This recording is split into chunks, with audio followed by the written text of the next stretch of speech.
E tá gravando. Então, como eu tinha falado para vocês mais cedo, atualidades é isso, né? E tópicos 2 é atualidades. A aula de baropodometria, já combinei, a gente vai ver semana que vem. E essa semana, aproveitando o contexto da fisioterapia hospitalar, enfim, atualidades, a gente vai falar sobre Covid-19, tá? Coronavírus e a atuação da fisioterapia nesse meio. Eu vou começar a aula falando para vocês que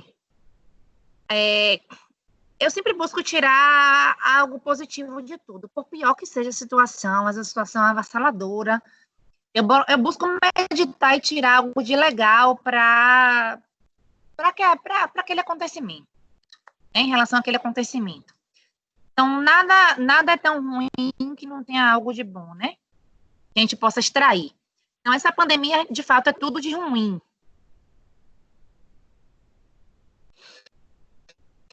Essa pandemia é tudo de ruim, né? Mudou a rotina do mundo inteiro. Mudou a vida de todo mundo e tirou a vida de muitas pessoas, enfim. Mas fazendo minhas meditações e análises e pensamentos, eu pude extrair algo de positivo de tudo isso. A nossa profissão, apesar de, graças a Deus, hoje ser muito fortalecida em muitas áreas, ela ainda se mostrava, ainda parecia precisar de algo a mais em relação ao reconhecimento da sua importância, sobretudo na área hospitalar. E com o surgimento do coronavírus e Covid-19, né, a doença, enfim, o acometimento pulmonar, e a necessidade de ventilação mecânica e de estratégia de ventilação mecânica específica, começaram a nos enxergar com outros olhos, graças a Deus. Então, existe esse lado positivo diante de tanta coisa ruim, diante de tanta coisa negativa que essa pandemia nos trouxe. E eu busco pensar isso, né? Que o lado positivo é esse, tá? E aí, diante dessa atualidade toda de coronavírus, enfim, eu vou fazer para vocês essa aula hoje, que é super atual e tópicos especiais, atualidade. E a gente vai falar um pouquinho sobre a fisioterapia no contexto do Covid-19, certo? A galera tá entrando aqui.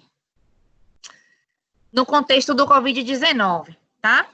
Então, quando tiverem aí pirando o cabeção por conta de tudo que tem acontecido, é normal, de vez em quando a gente dá uma pirada mesmo. Pensa nisso, poxa, a minha profissão, pelo menos, tem sido reconhecida, né? As pessoas têm falado da fisioterapia. No início, não. Só falava médico e enfermeiro nos jornais e tal. Hoje a gente já escuta falar, né? Então, isso é muito bom, é algo positivo que surgiu junto aí com esse caos. Então, vamos lá. Sem muitas delongas, vamos falar. O povo não para de entrar. Vamos nessa. Coronavírus, Covid-19. O que é? Então, trazendo um conceito para vocês, é a doença do coronavírus que surgiu em 2019. Por isso, Covid-19. Ah, professora, mas o pessoal fala aí o novo coronavírus. É um novo coronavírus. Porque anos atrás aconteceu uma outra pandemia por também um vírus da família corona, né? Por isso, coronavírus, tá? Então, é uma infecção do trato respiratório causada por essa família de vírus chamada coronavírus, o SARS-CoV-2. E porque surgiu em 2019, foi nomeada como Covid-19, tá? Então, o coronavírus é uma família de vírus que causa infecção respiratória. Então, o vírus foi descrevido com esse nome de coronavírus em decorrente da sua imagem. Na microscopia, ele tem essa imagem que está aí no slide, com essas pontinhas todas assim, que dá para a gente uma imagem de coroa. Por isso, coronavírus, tá? Então, a apresentação do Covid-19, ou da Covid-19, como chamem, é muito variável. Ela pode se manifestar desde sintomas leves, como sintomas gripais, né? até formas graves de insuficiência respiratória hipoxêmica refratária. Mas o que é insuficiência respiratória hipoxêmica refratária? É aquela insuficiência respiratória por déficit de oxigênio. A gente tem 2 tipos de insuficiência respiratória: a hipoxêmica, que é por déficit de oxigênio, eu não consigo levar oxigênio ao organismo, tá? E hipercapnia, que é quando eu não consigo retirar gás carbônico do oxigênio. Então, a função primordial do sistema respiratório é troca gasosa. Receber oxigênio que nós inalamos para o organismo e devolver do organismo para o ambiente o gás carbônico. Então, nesses pacientes, a manifestação mais grave é a insuficiência respiratória hipoxêmica, ou seja, não consigo oxigenar o organismo por conta dessa infecção respiratória, tá? 14% dos casos apresentam esse tipo de insuficiência grave. E aí a necessidade de oxigenoterapia. Oi? Professora, desculpa te interromper. A aluna Ania, ou aluno, não sei, está no grupo pedindo para aceitar, para entrar na aula. É Adriel, não é? Não sei, tá como Anne, deixa eu ver aqui. Ah, então não é, porque eu tô aceitando. Eu tô aceitando o Adriel, já aceitei ele aqui umas 5 ou 6 vezes, e aí depois aparece falha ao admitir. Talvez seja lá, porque todo mundo que tentou, que me pediu, Joilson, todo mundo que me pediu para admitir, inclusive junto com ele, eu admiti e entrou, só ele que não tô conseguindo admitir. Deve ser alguma coisa lá com ele. Fala aí no grupo alguém, por favor, meninos. Mas não é ele não, é uma outra pessoa que está pedindo para aceitar. Ah, então essa outra pessoa nem está aparecendo aqui para mim, ela deve estar usando o link errado. Eu só tive dificuldade de admitir Adriel. Eu mandei o link correto lá, inclusive até esse link que mandou foi a senhora, mandou lá no grupo. Então pronto, que foi o link que vocês entraram, né? Porque foi o mesmo link que eu disponibilizei para todo mundo aí. Então deve ser alguma coisa na internet, alguma coisa no aplicativo deles, porque todo mundo que me solicitou aqui eu aceitei, já está aqui na aula. Pede para eles saírem, voltarem, abrir o aplicativo, fechar, para ver se consegue, tá? Então, esses 14%, eles vão ter deficiência de oxigenação, por isso que é insuficiência respiratória hipoxêmica, e eles vão precisar de oxigenoterapia, que é a terapia baseada na oferta de oxigênio. E alguns deles ainda vão precisar de suporte ventilatório invasivo, tá? Que é a necessidade de ventilador mecânico. Então, se vocês estão acompanhando nos jornais, está um caos, porque Brasil sendo Brasil, né? Infelizmente, nessas horas chega a dar uma revolta.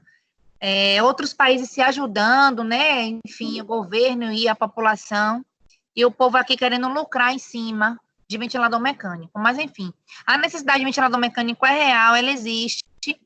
O número de infectados ao mesmo tempo é muito grande. O que é que acontece? Um colapso no sistema de saúde. Porque muita gente precisando de ventilador e, de repente, não tem ventilador para todo mundo que precisa, tá? E aí acontece esse caos, a necessidade de comprar ventilador aumenta, e aí acontece o que tem acontecido, infelizmente. Mas, enfim, vamos lá.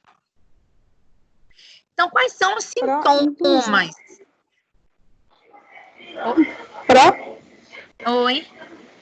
Inclusive, uma coisa que eu escutei, eu não sei se está acontecendo realmente, mas que em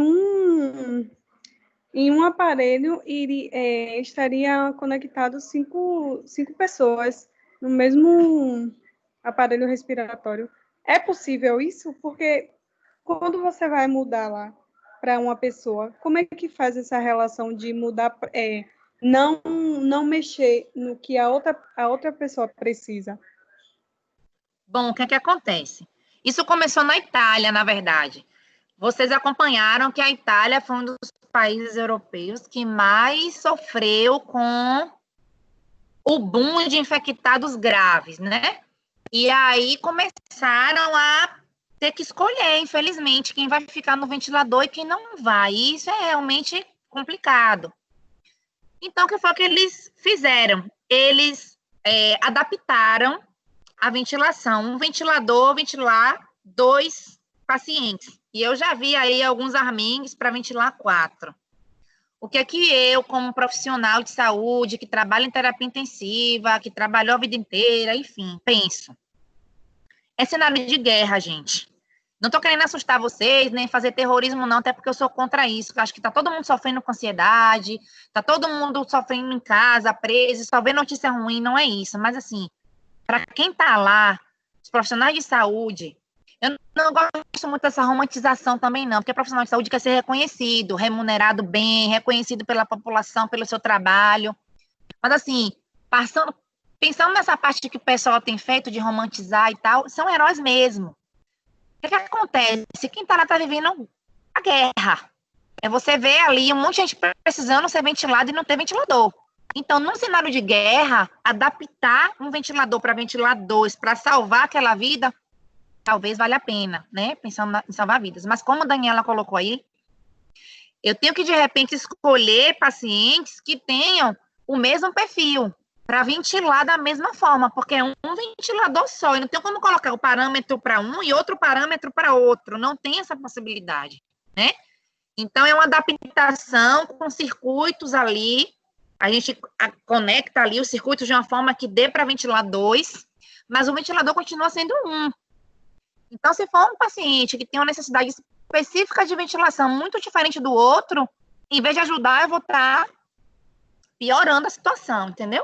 Mas existe essa possibilidade, aconteceu na Itália, salvaram vidas dessa forma, então eu achei nobre, mas é algo que a gente tem que fazer com cautela e tem que fazer bem pensado, né?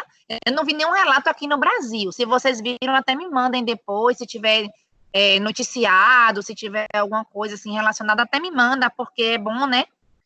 A gente sempre está por dentro do que tem acontecido. Mas eu vi que na Itália aconteceu, alguns casos eles fizeram dessa forma e tiveram até êxito em salvar aquelas vidas. Mas é algo que tem que ser feito de forma cautelosa, pensada, né? São duas pessoas com uma máquina só. Eu não julgo os colegas que estão na linha de frente fazendo isso, porque, de fato, nesse momento a gente pensa em salvar aquelas pessoas, né? Mas, enfim, é algo que a gente tem que pensar direitinho, tá? Em relação aos sintomas, né? Os sintomas da COVID, eles variam. As pessoas podem apresentar sintomas de um resfriado leve, simples, com febre, tosse, enfim, até sinais de dificuldade, de desconforto respiratório extremo, que pode ser indicativo de insuficiência respiratória. Então, eu trouxe aqui alguns para vocês. Tosse, febre, coriza, dor na garganta, dificuldade de respirar. Aqui no Brasil, Brasil é Brasil, né, gente? Brasil, tinha que ter alguma coisa diferente no Brasil, senão não era Brasil. Existem alguns casos já confirmados de pacientes que não apresentaram nenhum sintoma gripal, mas apresentaram diarreia e desconforto abdominal. Então, há um indício de que pode estar havendo a mutação do vírus, talvez pelo clima, né? Os estudos estão em andamento, é tudo muito novo, mas os pacientes testaram positivo e não tinham sintomas de gripe e nem de acometimento respiratório. Eles tinham desconforto abdominal e diarreia, tá? Então, pode estar vindo aí uma mutação em relação a isso, né? E aí manifestado pelos sintomas. Existem fatores de risco para o desenvolvimento da patologia, tá? Desde o início de tudo isso, vem se falando do grupo de risco, de fato, existem fatores de risco, são pessoas que precisam ter um maior cuidado, então, são aquelas pessoas que têm comorbidades prévias, que têm doenças crônicas, como hipertensão, diabetes, deficiência no sistema respiratório, asma, deficiência ou problema cardiovascular e metabólico, tá? Os pacientes que têm idade média de 47 anos, 5% desses requer admissão em UTI. Então, aqui no Brasil, isso também mudou. Porque eu não cheguei nos 60. Tem paciente de 30 anos que está sendo internado em estado grave. Então, assim, os jovens têm que repensar isso aí também, tá? Então, idade média de 47 anos. 2,3% desse quantitativo aí, 2,3% são submetidos à ventilação mecânica e a mortalidade é em torno de 1,4%, tá? Isso aqui foi de um artigo que eu extraí, de um artigo publicado aqui no Brasil, tá? Então, são dados brasileiros. O fator de risco é o diferencial para pacientes graves para os pacientes graves em comparação aos não graves, tá? Então, assim, o que é que quer dizer? O que é que eu quero falar com isso? O que é que esse artigo trouxe em relação a isso? Que os pacientes com fatores de risco, eles têm maiores chances de agravar, tá? De trazer com eles uma condição mais grave, com necessidade de internamento na UTI e necessidade de ventilação mecânica, certo? O quadro clínico, na verdade, a COVID-19, ela causa alterações na função pulmonar, com formação da deficiência respiratória hipoxêmica e de complacência pulmonar, com repercussões também cardiovasculares, que levam à necessidade de fisioterapia na atuação com oxigenoterapia e suporte ventilatório. Na verdade, meus amores, eu sei que muitos não pegaram hospitalar ainda e tal, mas eu tenho necessidade de falar isso, é importante você saber. A COVID-19, ela, na verdade, ela tem duas manifestações clínicas, tá? Dois fenótipos, na verdade. O fenótipo conhecido como low do inglês baixo, e o height, do inglês alto. O low, ele se refere ao acometimento pulmonar. Então, o low vai ter baixo acometimento pulmonar, e o height vai ter um alto acometimento pulmonar. Na verdade, a patologia em si, ela tem um acometimento muito maior a nível hematológico. Existe um déficit nas questões de coagulação, esses pacientes, eles fazem tromboembolismo pulmonar, por isso que o anticoagulante tem sido promissor na recuperação desses pacientes, tá? Tem gente que, quando ouviu falar, escolhe para a farmácia para comprar, não precisa. Mas, assim, o anticoagulante, ele tem sido promissor no desfecho clínico favorável para esses pacientes. O que vai diferenciar? Um paciente vai ter o acometimento hematológico sem o acometimento pulmonar, que é o low, e o outro vai ter o acometimento hematológico e o acometimento pulmonar, que é o height. Então, L e H, low e height. Obviamente, o height é mais grave. Obviamente, o height precisa de uma estratégia de ventilação mecânica eficiente, né? Mas eu não vou entrar em detalhes para não pirar o cabeção, tá? Mas eu preciso que vocês entendam isso em relação ao quadro clínico. Eu tenho pacientes muito mais graves, que vai ter lesão pulmonar, vai ter o que a gente chama de síndrome da angústia respiratória aguda, SARA, que é uma síndrome muito complexa a nível pulmonar e que leva o paciente a óbito se não tiver um manejo ventilatório adequado. Por isso que a nossa atuação é extremamente importante. Somos nós que vamos determinar a ventilação desse paciente grave, tá? Então, junto com a equipe, a gente está ali salvando aquela vida. E aí, meus amores, eu digo para vocês o seguinte, a gente precisa entender isso. Como é que eu vou diferenciar o low do height? Geralmente com exame de imagem, tomografia, com a avaliação clínica daquele paciente, avaliação de imagem, avaliação da complacência pulmonar, eu vou saber se ele faz parte de um perfil ou do outro. Mas eu preciso que vocês entendam isso, tá? Se eu ventilo o paciente errado, um paciente low, por exemplo, ele não precisa de uma intervenção, de uma estratégia ventilatória tão tênue, tão precisa como o height, por exemplo. E se eu faço uma ventilação igual para todo mundo, como se fosse receita de bolo, eu posso expor o paciente a um risco que, de repente, ele não iria ter, em vez de ajudar a piorar a condição clínica dele. Vocês estão conseguindo me entender ou o cabeção está pirando aí? Professora, e quando é que quando é que nós, fisioterapeutas, a gente propõe esse tratamento? Como é que a gente utiliza como é que a gente utiliza as máquinas e tal, os ventiladores mecânicos? Bom, em 2016 saiu o acordão, até falei para vocês na última aula, nos habilitando não, porque nós, né, a parte técnica, a competência técnica nós temos por formação, né, o fisioterapeuta. Obviamente que quem vai trabalhar em terapia intensiva faz a especialização, faz residência, enfim, se aprofunda e se especializa e ganha o título de especialista em terapia intensiva. Mas, por formação, a gente vê na faculdade de ventilação mecânica, a gente aprende, nós somos habilitados e nós somos respaldados por lei a manipular o ventilador mecânico, tá? O que vai respaldar a gente é a pesquisa científica, a literatura, os artigos. Então, existem artigos comprovando que estratégia de ventilação mecânica protetora que é uma estratégia de ventilação mecânica específica para esses pacientes, elas têm relação direta com a redução do índice de mortalidade.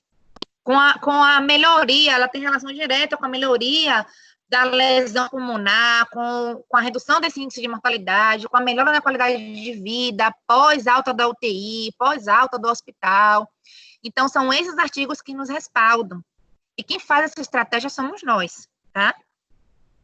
O médico, ele também é habilitado a mexer no ventilador, mas quando a gente fala de estratégia de ventilação mecânica específica, isso está muito mais inerente a nós, certo?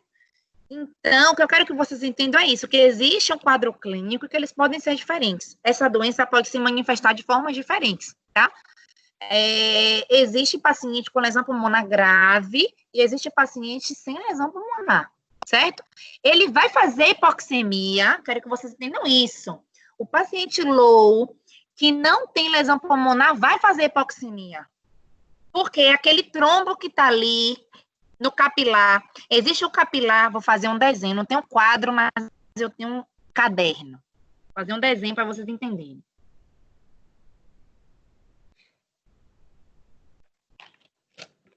Tomara que a luz me ajude. Estão vendo aí? Isso aqui é o alvéolo, lindo, ó. Isso aqui embaixo é o capilar, é a artéria pulmonar. Se eu tenho aqui, vou desenhar o que eu tenho aqui, um trombo. Um coágulo. Ó, aqui. O sangue que ia passar aqui, para fazer a troca gasosa, o oxigênio que chegou aqui, passar para o sangue, o gás carbônico que está aqui, passar para o alvéolo e fazer a troca gasosa, o sangue não vai passar. Então, quando eu falo em troca gasosa, eu não estou falando só de pulmão. Eu estou falando da parte circular também, da parte de perfusão, certo? Então, eu vou ter hipoxemia também, porque não vai estar acontecendo a troca gasosa.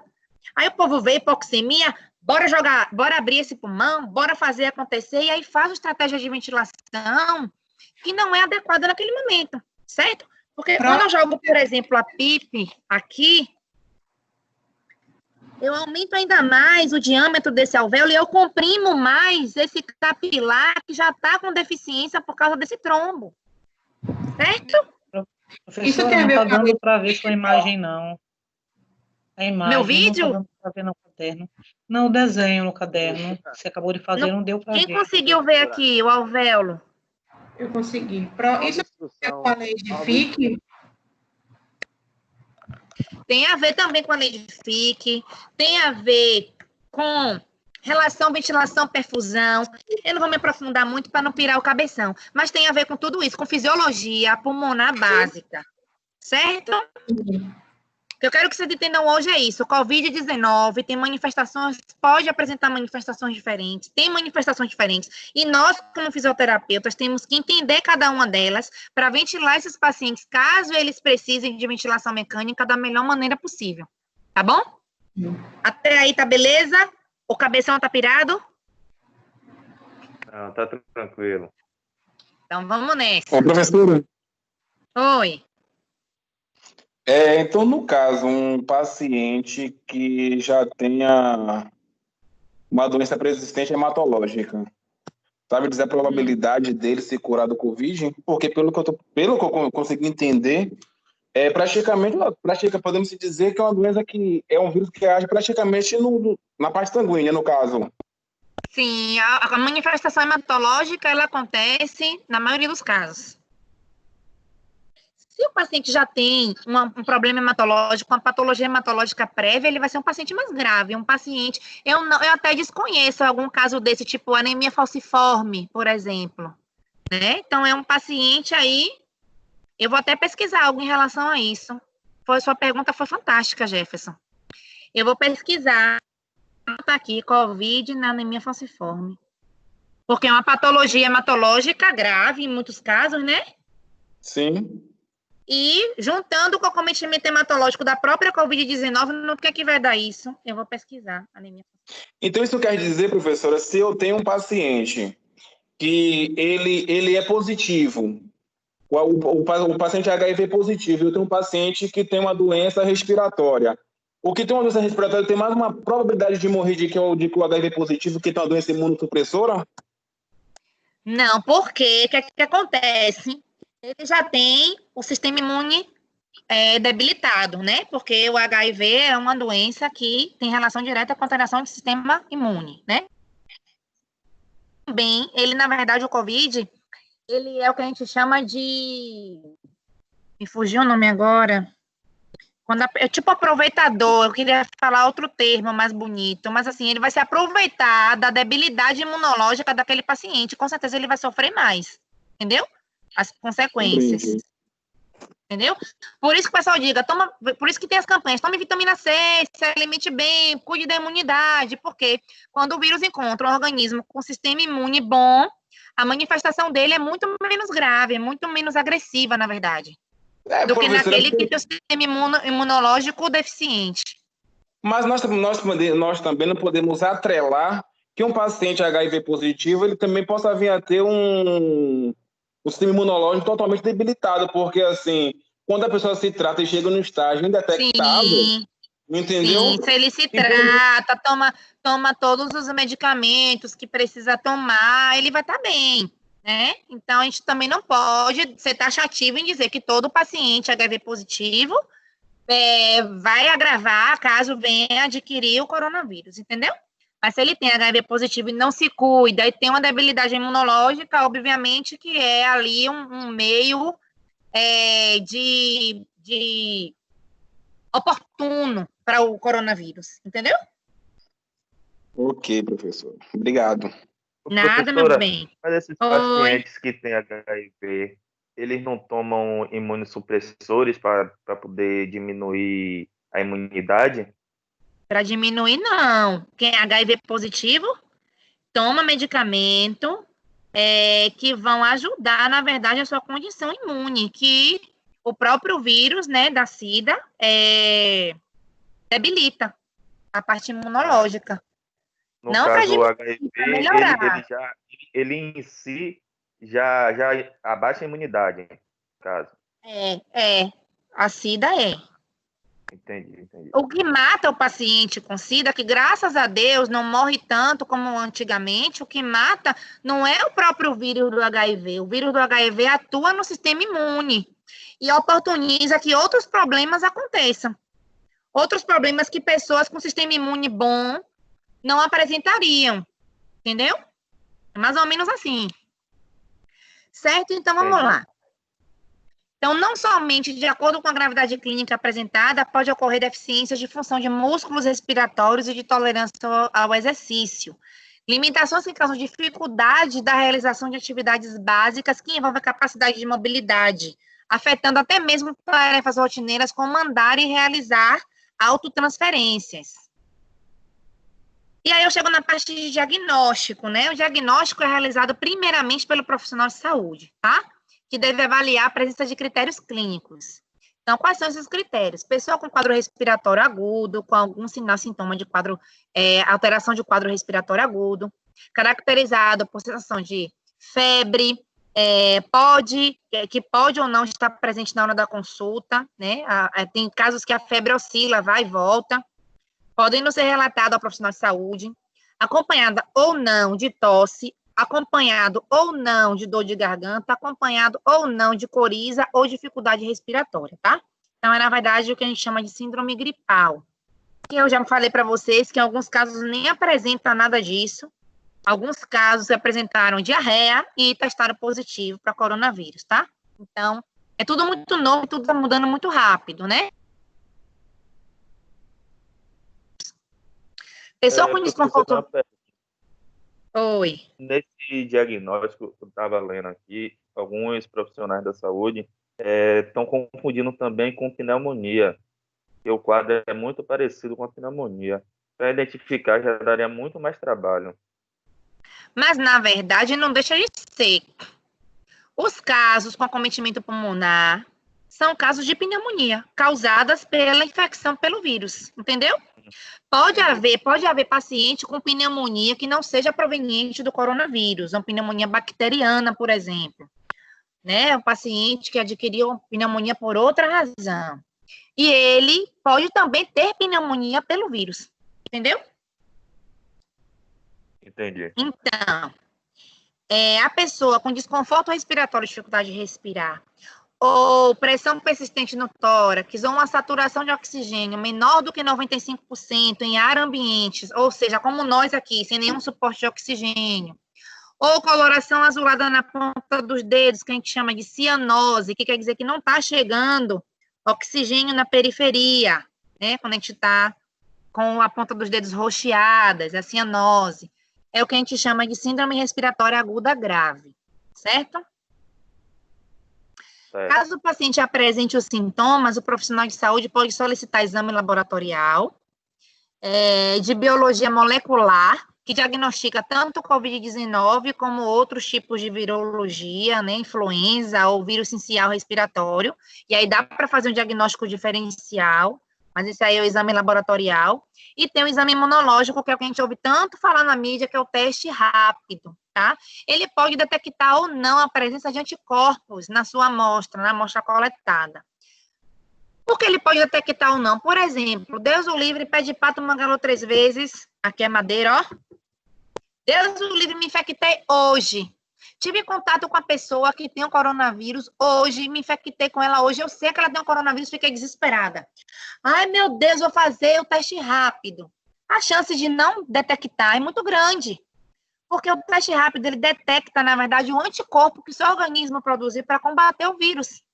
Então, geralmente, é depois de 5 a 7 dias a indicação de fazer o teste rápido, né?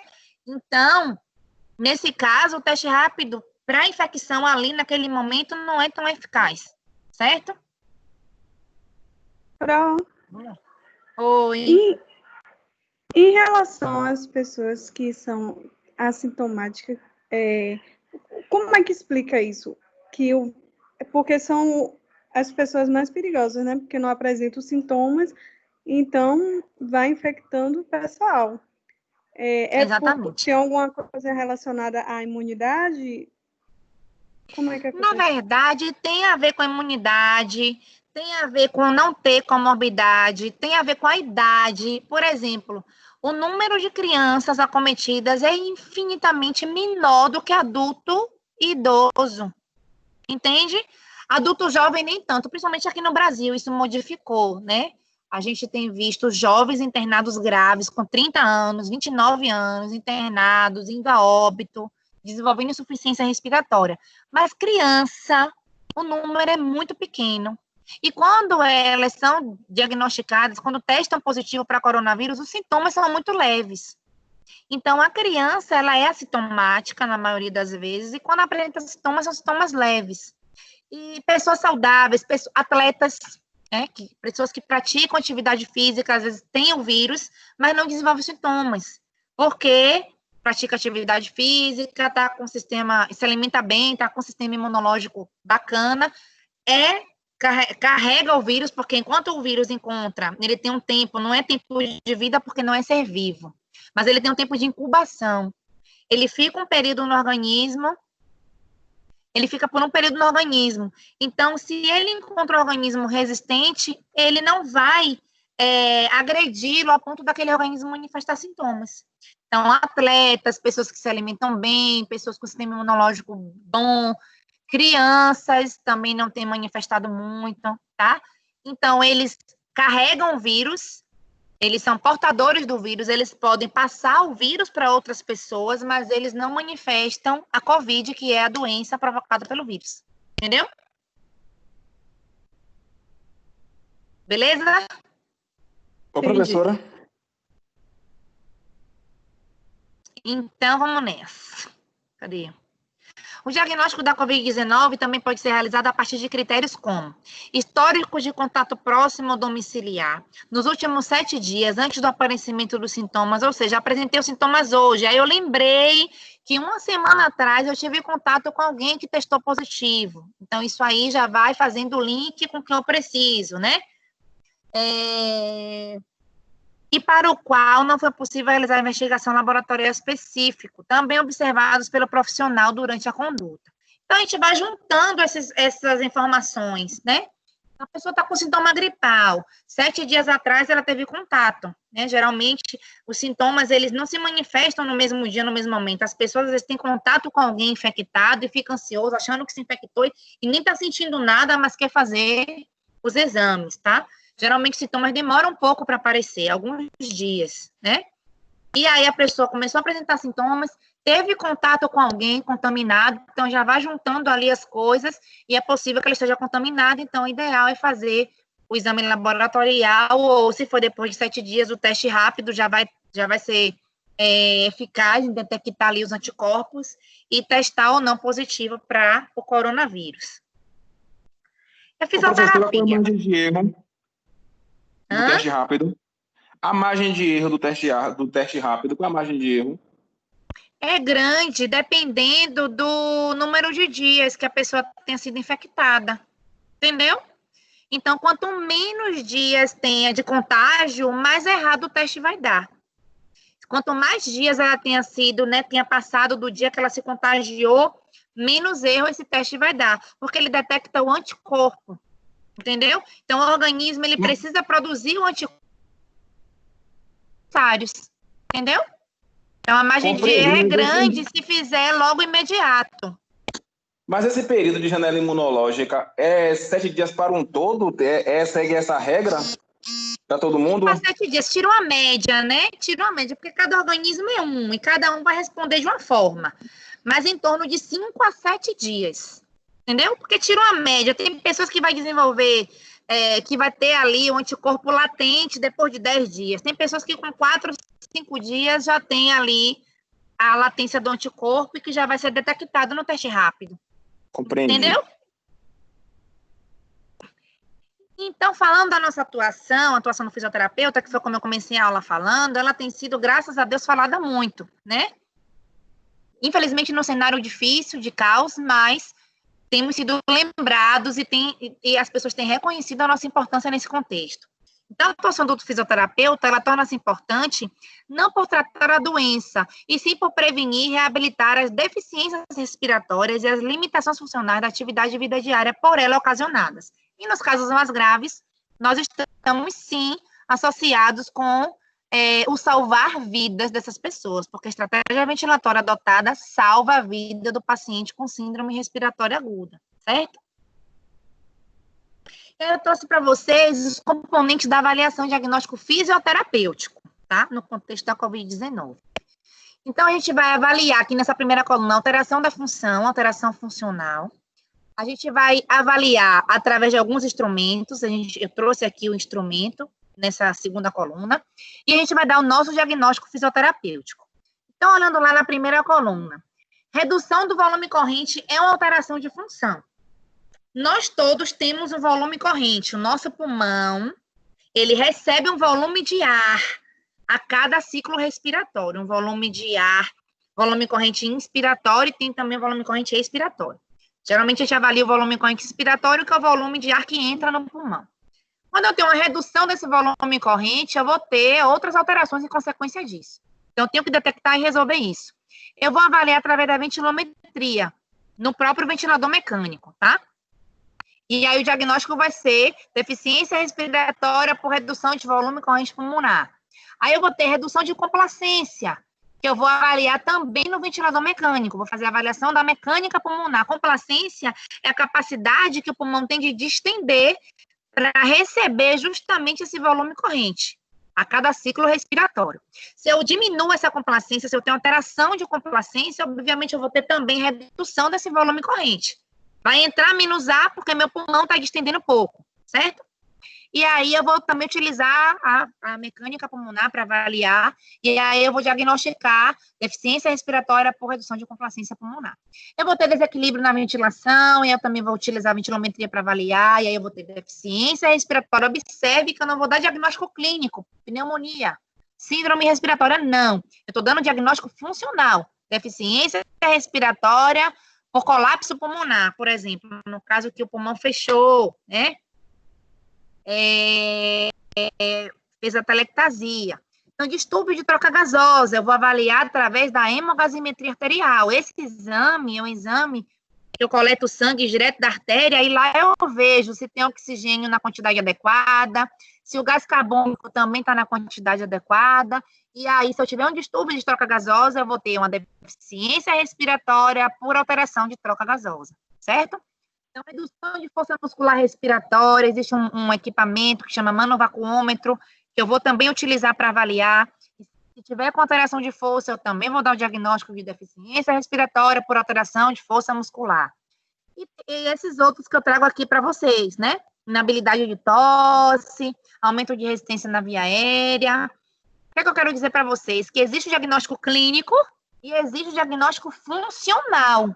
E o diagnóstico funcional, quem dá é o fisioterapeuta. E é baseado no diagnóstico funcional que a gente melhora a condição pulmonar dele, a deficiência respiratória que ele apresentar, certo? E aí, quadro clínico e tratamento. Eu trouxe para vocês uma recomendação, algumas recomendações que eu extraí de um artigo publicado aqui também no Brasil. Inclusive, eu conheço os autores, pessoas muito sérias, comprometidas com a fisioterapia. Vale a pena a leitura, eu vou compartilhar com vocês. Vou solicitar a leitura, inclusive vai valer nota para tópicos, tá? Vou pedir que vocês façam a análise e a síntese desses artigos, são 2 que eu vou mandar para vocês em dupla. E aí vocês vão mandar para mim essa síntese e a gente vai pontuar na transversal, tá bom? Do segundo bimestre. Mas, enfim, paciente com suspeita ou confirmação de Covid-19 podem apresentar consolidação exudativa, hipersecreção e dificuldade de eliminar secreção. Pode apresentar ainda a voz úmida, molhada na fala, uma saturação baixa de oxigênio, que precise suplementar, que precise de oxigênio suplementar, oxigenoterapia. A recomendação é: técnica de remoção de secreção pode ser realizada para assegurar as condições de higiene e prevenção de contágio, sendo imprescindível o cumprimento das regras de proteção individual. Então, eu posso utilizar técnicas de higiene brônquica com o meu paciente, estimular ele a tossir. Se ele for lúcido, é a melhor conduta que existe, porque a tosse foi o papai do céu que deu para a gente, e é o nosso melhor mecanismo de defesa em relação à secreção. Eu posso estimular ele a tossir. Nesses casos aqui de ventilação espontânea, que é com oxigênio, eu evito ao máximo fazer aspiração, a não ser que seja muito necessário, e eu preciso estar paramentada, com todo o EPI necessário e possível naquele momento. Porque o paciente vai tossir, vai sair gotícula, né? E através dessa gotícula que está lá o vírus, eu posso me contaminar. Então, como profissional de saúde, eu preciso me proteger, e eu preciso ter todo o EPI, o hospital tem que disponibilizar todo esse EPI para mim, certo? Então, grande parte dos pacientes acometidos por Covid não apresentam tosse produtiva, então eles não são hipersecretivos, tá? Alguns apresentam muita secreção, outros nem tanto, certo? E aí, falando ainda de terapia de remoção de secreção, vocês sabem, eu trouxe para vocês na última aula, que nós também aspiramos. Não é uma conduta que o nosso conselho diz que é nossa, mas eu entendo que se eu trabalho tentando trazer função pulmonar, e aquela função pulmonar está alterada porque tem secreção ali, e eu vou manobrar, fazer manobras que liberem essa secreção, eu vou finalizar minha conduta com aspiração, né? É uma conduta multidisciplinar. Paciente de Covid que impõe um risco à equipe em relação à contaminação, ele vai precisar também de cuidado nesse momento de aspirar. E nós, fisioterapeutas e toda a equipe, vai precisar de um instrumento de aspiração um pouco diferente, que é esse aí que eu coloquei no slide. Comercialmente falando, ele é conhecido como traqueque, mas esse é o nome de fabricação, né? Tem envolvimento com a marca. Ele, na verdade, o termo técnico para ele é sistema fechado de aspiração. É uma sonda que está envolvida por essa capinha aí, tá? Essa sonda, ela fica presa direto no tubo e no circuito do ventilador. Por quê? Porque eu não preciso desconectar o paciente do ventilador para aspirar ele. Eu não preciso desconectar para inserir uma sonda no tubo. Essa sonda já fica aí protegida por essa capinha. Se ele precisou aspirar, tem esse botãozinho verde, vocês estão vendo? Que é um botão verde. Eu vou descer a sonda e vou apertar esse botão. Quando eu aperto esse botão, a sucção acontece e a secreção sai, certo? E aí tem um pitoquinho ali, ó. Eu não sei se vocês vão conseguir visualizar. tem um pitoquinho com a tampinha verde, vocês estão vendo? Aquele pitoquinho com a tampinha verde, eu vou inserir soro fisiológico apertando o botãozinho de baixo para limpar a sonda. Não vai ficar secreção lá. E nem deve ficar, porque aí vai virar um meio de cultura, bactéria e o próprio vírus ali disseminando, proliferando. Uma loucura, não pode, certo?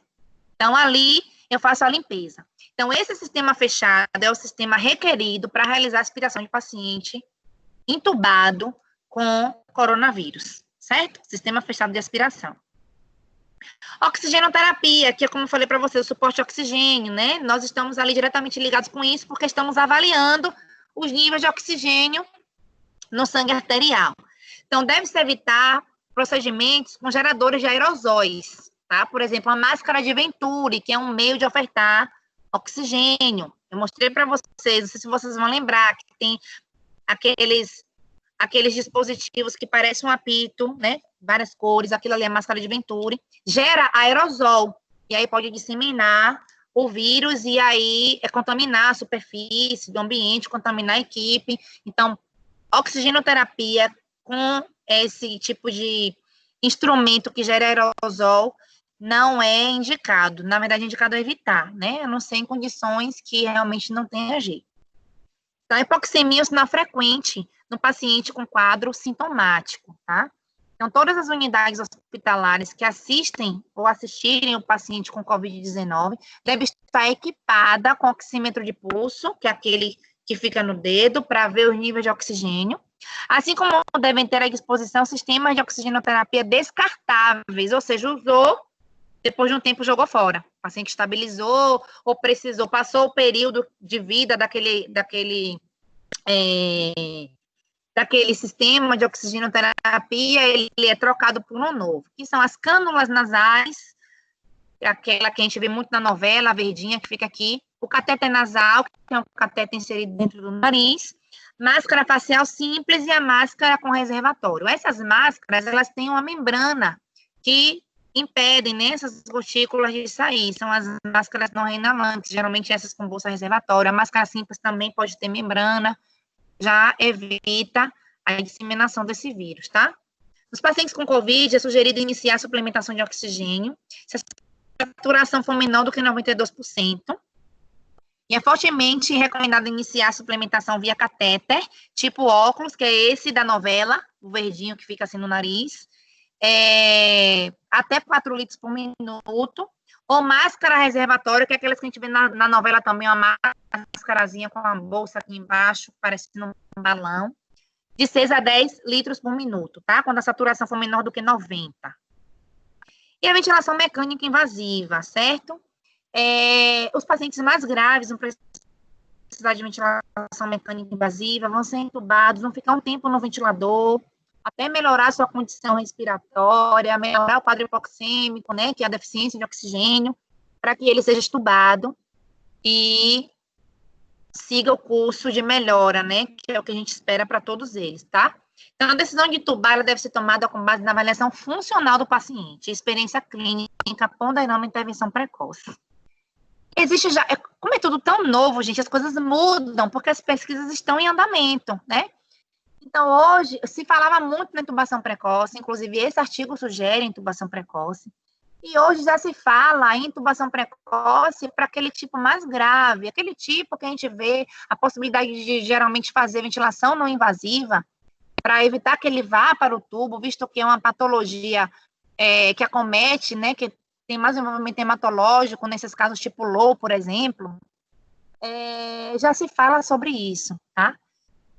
Eu não coloquei na aula porque as pesquisas estão em andamento, não há ainda um artigo científico para me embasar. Só posso falar para vocês que existem pesquisas em andamento sugerindo e supondo isso, certo? Mas o que já existe publicado é de que a intervenção precoce pode ser benéfica, tá? É o que eu trouxe aqui na aula. Então, a intubação deve ser conduzida tão logo o paciente apresente taquipneia, que é a frequência respiratória alta, hipoxemia, que é o nível de oxigênio baixo, com saturação menor, aqui ele traz como 93, existem artigos que trazem como 92, 90, em ar ambiente, tá? Isso aqui, PaO2, FiO2, é a relação de troca. que o normal é ser acima de 300. Nesses pacientes, essa relação sempre vai ser menor do que 300, certo? Mas eu não vou me aprofundar nisso não, também para não pirar o cabeção, é muita informação, tá? Eu só quero que vocês entendam esse contexto. Nesse momento, considere também intubação em casos de piora progressiva do quadro clínico, sem perspectiva de recuperação aguda. Ou seja, tentou de tudo, colocou oxigênio, de repente até fez a ventilação não invasiva, que é com a máscara, e o paciente não melhorou, não tem por que ficar segurando ele. Ele pode entrar em falência, né? Vai entrar em fadiga respiratória, os músculos respiratórios vão começar a fadigar. Então, é importante ponderar a intubação nesses casos também, tá? É preciso estar atento aos sinais fisiológicos de pacientes hipoxêmicos assintomáticos, porque ficou um negócio aqui na frente, referindo como hipoxemia, acabou aí, não foi? Enfim, essa última parte, ficou aqui o negocinho bem em cima, tá? Mas, assim, pacientes hipoxêmicos assintomáticos, fez a gasometria e o oxigênio tá lá embaixo, mas ele não tem sintoma nenhum, não tá desconfortável, né? A saturação até tá baixa, mas ele clinicamente tá estável, então precisa manter atenção para esses pacientes, porque ele pode, entre aspas, pipinar a qualquer momento, certo? Quando esses pacientes são intubados, a gente precisa usar estratégia de ventilação protetora, que é uma estratégia específica, onde eu vou utilizar volume corrente baixo, tá? Porque nesses casos mais graves, onde eu tenho uma síndrome respiratória aguda, eu tenho edema, meu pulmão está encharcado. E aí, eu preciso ventilar ele com volume corrente baixo para proteger esse pulmão. Porque à medida que eu jogo o volume corrente alto, aí eu distendo esse pulmão e ele volta, distendo esse pulmão e ele volta, isso pode dar o que a gente chama de efeito de cisalhamento, que é abrir demais o pulmão e voltar. Ele já tem edema ali. Quando eu faço isso, eu libero mais mediador inflamatório. E aí eu pioro a condição clínica desse paciente. Então, estratégia de ventilação pulmonar protetora, ventilação mecânica protetora, é estratégia utilizada para pacientes com síndrome de angústia respiratória aguda, que são também os pacientes que vão ter que são os pacientes mais graves da Covid-19, digamos assim, né? Então, também tenho que estar atento às pressões que eu vou gerar naquele sistema respiratório. Existe o que a gente chama de pressão de platô, que é a pressão de distensão alveolar, tá? Essa pressão de distensão alveolar tem que ser menor do que 30. Então, também, eu como fisioterapeuta, tenho um papel fundamental de estar monitorizando isso, certo? E manter uma saturação entre 88 e 93. Manter o que a gente chama de driving pressure, que eu também não vou me aprofundar agora para não pirar o cabeção, que é um delta de pressão, limitado a 15, certo? O que eu quero dizer para vocês? Não é para gravar driving pressure agora, não é para gravar como é a ventilação em si agora, mas eu quero que vocês entendam que esses pacientes precisam, os mais graves, precisam de estratégia de ventilação, precisam dessa estratégia, que é a estratégia de ventilação protetora, certo? Que tem tudo a ver com desfecho favorável da maioria dos casos, tá? Se eu não ventilo o paciente da melhor maneira, eu vou piorar a condição clínica dele, ele pode evoluir para o óbito, certo? Existe o que a gente chama de hipercapnia permissiva. Hipercapnia, lembra que eu falei para vocês que é quando eu tenho PCO2 mais alto? Quando eu tenho oxigênio baixo, eu tenho hipoxemia. Quando eu tenho gás carbônico alto, eu tenho hipercapnia. Nesses pacientes, eu vou permitir o gás carbônico mais alto, porque eu estou gerando para ele um volume menor, ele tem ali uma condição inflamatória pulmonar, ele vai acabar retendo o PCO2. Tem as questões hematológicas associadas que não favorecem também a troca gasosa, ele vai reter PCO2. Então, não vou ficar ali presa ao PCO2 querendo que ele seja baixo, ele não vai ser baixo. Faz parte da fisiopatologia, tá? O que eu vou ficar atento é a repercussão que ele faz no meu pH, que eu olho lá na gasometria. Se o meu pH tiver maior do que 7,20, como eu coloquei no slide, eu não vou me preocupar. Mas se cair, além disso, aí eu preciso começar a repensar esses níveis de PCO2, certo? Os modos convencionais são os mais utilizados, ou o PCV, que é um modo ventilatório que eu controlo a pressão, ou o VCV, que é um modo ventilatório que eu controlo o volume, tá? Posso utilizar qualquer Tem um deles, não existe nada na literatura que diga que um é melhor que o outro para esses pacientes. É importante evitar desconectar o paciente do ventilador, porque você desarma o pulmão dele, além de desarmar o pulmão dele, você se expõe a equipe à contaminação, porque você está abrindo aquele sistema, certo? E é isso. Existe também a mobilização precoce, porque esses pacientes, os mais graves principalmente, passam muito tempo na UTI. Esse tempo que eles passam na UTI, eles ficam sedados boa parte do tempo, principalmente pelo período que eles ficam no ventilador, eles ficam sedados pelo risco de puxar o tubo, de perder o tubo, porque ficou agitado. Então, eles vão estar sedados, vão estar ali fora da sua condição habitual de contração muscular, de exercício, de vida diária, de atividades, eles estão ali, mesmo tendo o fisioterapeuta fazendo a parte passiva, não vai haver contração muscular. E vocês, quem passou por cinesioterapia, aprendeu que fraqueza e força muscular tem relação direta com contração do músculo. Se eu não contraio o músculo, se eu não faço as atividades do meu dia a dia, como eu sempre faço, eu vou perder força. E se eu perco força, eu vou sair da UTI numa condição diferente da que eu entrei, muitas vezes, né?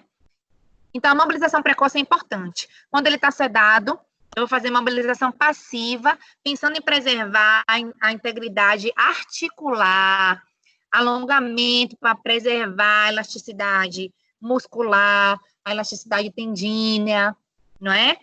Mas a partir do momento que ele sai da sedação e que ele tem contração, eu tenho que estimular isso. Quando ele puder sentar, eu vou colocar ele sentado para manter o controle do tronco dele, senão ele vai perder fraqueza de musculatura de tronco.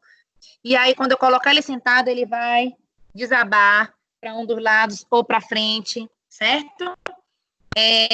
Eu tenho que pensar que quando ele puder levantar, ele ficar em pé, para a gravidade atuar, dar descarga de peso no corpo. Quando ele puder andar, colocar ele para andar. Então, eu vou pensar na ventilação, porque através da ventilação eu vou salvar a vida dele, mas eu vou pensar também lá adiante.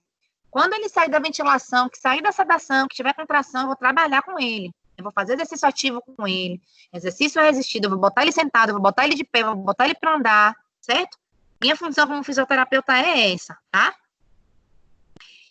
Falando ainda de mobilização, a gente tem a posição prona. Na verdade, eu troquei o slide, era para esse slide vir antes da mobilização, porque ele tem tudo a ver com ventilação. Posição prona é colocar a pessoa de barriga para baixo, decúbito ventral, certo? Só para vocês entenderem, eu vou baixar um pouquinho aqui, só para... A região anterior do nosso tórax, onde tem ali o pulmão, ela é uma região menor quando a gente pensa no pulmão.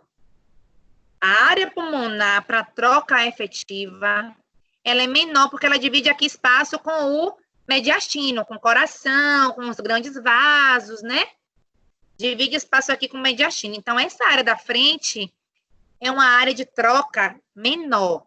Quando eu estou aqui em decúbito dorsal, eu estou com a parte livre do pulmão, que é a parte que está para cima, que é a parte não dependente, menor. E a parte que está lá em contato com o colchão, com a maca, com o leito, é a parte maior. E essa parte maior está lá com edema. Está em contato com o leito, que já impede de expandir como deveria, e ainda além disso, tem também o edema. Nos casos mais graves, que a síndrome da angústia respiratória promove edema. E aí eu só vou ter um pouquinho de pulmão aqui na frente para fazer a troca gasosa. Quando eu viro o paciente, o que é que eu faço? Eu libero a parte posterior, que é a parte de maior troca gasosa. E aí eu vejo aquele paciente oxigenar melhor depois disso. Então, a posição prona, ela é promissora, ela tem sido realizada nesses casos mais graves, e ela melhora a condição de hipoxemia do paciente. E é interessante fazer a posição prona porque os efeitos da hipoxemia, quando não leva o paciente ao óbito, a hipoxemia traz efeitos orgânicos muito sérios. Então, quando eu coloco o meu paciente nessa posição, eu melhoro a condição de oxigenação dele. Consequentemente, eu melhoro um monte de coisa, tá? Então, colocar o paciente assim, ó, como tá aí na imagem de barriguinha para baixo. Inclusive, essa foto é uma foto de paciente no cenário de Covid. Você vê que o pessoal tá aí todo paramentado, né? Como de fato tem que ser. E aí, A gente deixa esse paciente nessa posição, existem vários protocolos. Para coronavírus, tem feito o protocolo de pronar por pelo menos 12 horas no mínimo, né? 16 no máximo. Então, a gente prona o paciente e supina. Prona e supina, ele não vai ficar pronado a vida inteira. Ele fica de 12 a 16 horas nessa posição e depois fica de barriga para cima. E assim sucessivamente, num período de 5 a 7 dias, tá? Eu devo interromper a conduta se o paciente não responde da maneira que eu espero. Então, não faz sentido deixá-lo pronado se ele não está alcançando o objetivo da pronação, tá certo? E aí existe a consequência, né? Uma progressãozinha lógica em relação a essas questões de mobilização. Então, primeiro eu vou pensar na mudança de decúbito e posicionamento do paciente, para ele não ficar ali o tempo todo naquela posição, favorecendo edema, favorecendo rigidez articular, favorecendo dor. Depois eu vou evoluir com mobilização passiva, né? Cinesioterapia passiva, quem foi meu aluno também aprendeu. Depois eu vou evoluir com exercício ativo, apresenta contração muscular, vamos trabalhar com ele exercício ativo. Eu posso fazer cicloergometria na cama, no leito, se tiver, né? Se for aquele de chão, não, senão eu vou contaminar o leito. Todo mundo sabe que o cicloergômetro é um pedalinho, tipo um pedal de bicicleta, certo? Tem um pedalinho que é de chão, que eu só posso fazer com o paciente sentado na poltrona ou no leito, se eu baixar o leito todo, né? Se for daquele, eu não vou colocar na cama, senão eu vou contaminar a cama. Por mais que higienize, não é adequado. Mas tem uns grandes hospitais, no Einstein, no Libanês, aqui em Salvador. Eu não sei se na Aliança tem, não me recordo agora. Mas são dispositivos que a gente coloca no leito, encaixa ele no leito, ele já é para o leito, ele não vai para o chão. E aí a gente, com amarrias, caso o paciente esteja fraco ou esteja sedado, a gente pode fazer, inclusive, de forma, um dispositivo elétrico, né, que ajusta lá a velocidade que o paciente faz. Se ele já estiver tendo contração, o ideal é que ele faça ativo, justamente para promover força muscular, tá? Aí tem essa demonstração no leito, botar ele sentado, trabalhar o controle de tronco, ortostatismo, promover descarga de peso para esse paciente, caminhada estática, de repente ele tem um déficit de equilíbrio dinâmico, ele não vai conseguir andar de imediato. Mas eu vou, bora, marcha soldado, finge aí que tá andando, tira um pé, coloca outro, eu já vou promover ali um trabalho com ele, certo? Vou simular as fases da marcha com ele, obviamente que não é como a marcha propriamente dita, mas eu vou ali trabalhar com ele os movimentos, simular os movimentos realizados durante a marcha. Depois eu vou trabalhar transferência com ele, de sentado para em pé, sair da cama para poltrona, e por fim a caminhada, certo? Fazer caminhada com o paciente. E aí, meus amores, eu vou encerrar a aula trazendo para vocês essa mensagem. A presença do fisioterapeuta na intervenção clínica para tratamento da COVID-19 é fundamental. Fundamental, tá? Sem o fisioterapeuta, não tem como haver uma evolução, um desfecho clínico favorável.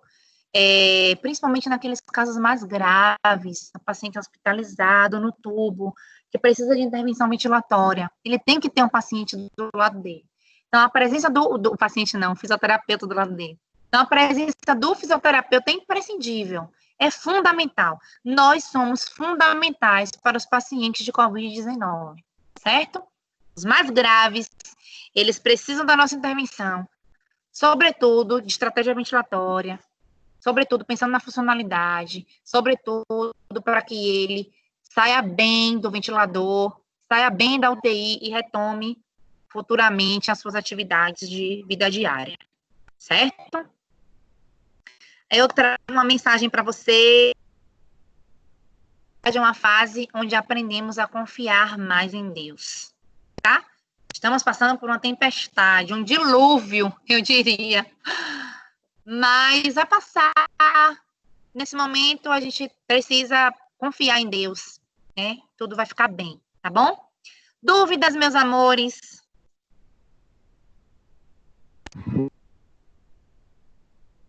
Para mim não, para mim tá ok, professor.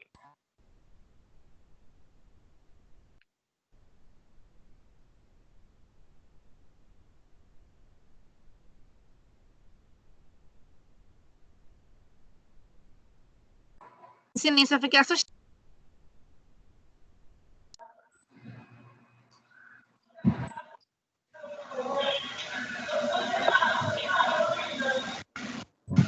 Tá tranquilo?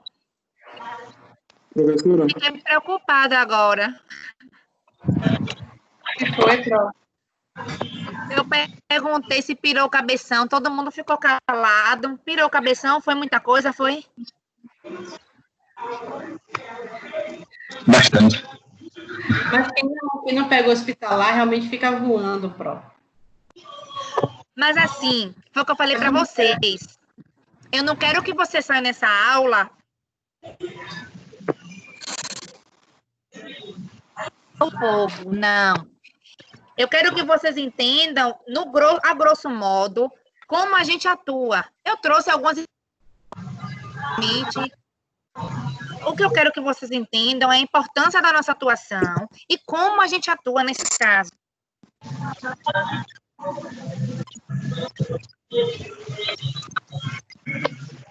Diga, Marcos. Eu acho que fugindo um pouco. Não fugindo tanto da aula. A senhora poderia explicar um pouco sobre a carga viral? Como é?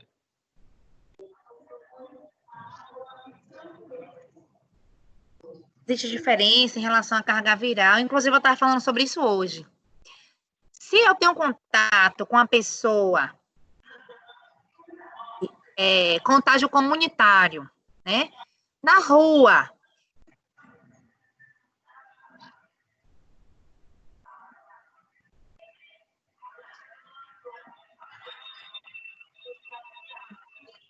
Tá travando aqui.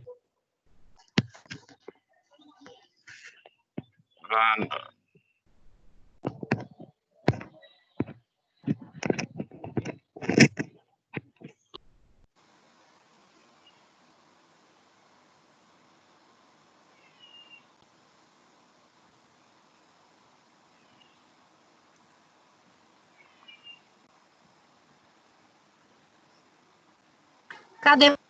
Voltou? Pronto. Não sei.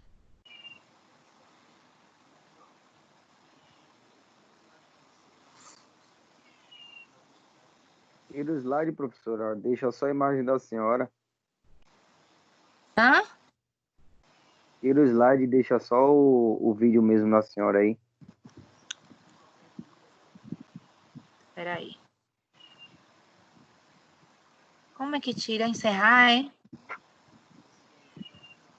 Eu tô por fora. Também, meu filho. Olha, é o que eu digo a vocês, essa tecnologia toda. Professora, uma Deixa eu dúvida. parar a gravação.